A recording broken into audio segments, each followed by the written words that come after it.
So areas of research, or section 1.4 of your portfolio, is really the first confusing section of the portfolio. Well, students usually have a bit of trouble with this because they don't actually understand how this is different from the later research sections of the portfolio.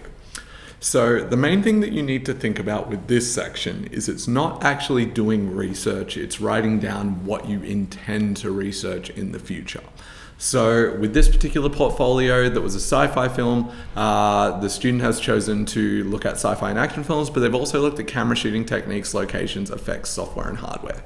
Okay, so these are all the things that they need to look up to make a movie in their opinion. For this one that's a animation, they're going to look at programs, so for editing and for sound and music. They're going to look at techniques, so motion graphics and then audio recording. So you can see they're looking at voiceover stuff as well as the actual animation stuff. For the genres that they're going to look up education and informative videos as well as music, because this one's about K-pop. And then for production, they're going to do research on WHS and then overall tutorials on how to use After Effects and things of that nature. In this one, they've decided that they're going to look at animation because they've never actually done an animation before. They're going to look at tutorials, themes from the 1960s for aesthetic, and then evidence, because this one was about how the moon landing was fake, okay? They're going to look at transitions between different scenes. They're going to look at how they're going to link it together in After Effects in general. Now, you don't need to have pictures in here, but I mean, it looks nice, I guess, if you can find relevant pictures. This one, simple as well. And then this one here, we've got existing designs and hardware, and he's kind of split his up, which is nice, to talk about first what they're going to be researching and why they're going to be researching, but they've put it in sort of like a little separate box here, okay?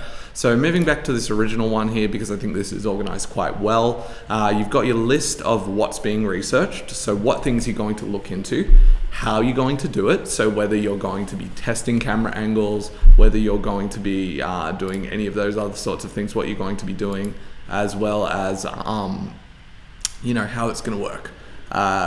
So as well as that, you're going to have to talk about why it's important to research those sorts of things. So it's not enough to say that you're going to research After Effects tutorials. You really need to go into why that would actually be useful.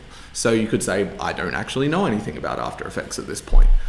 So I need to research into it and view tutorials to actually understand how to use it.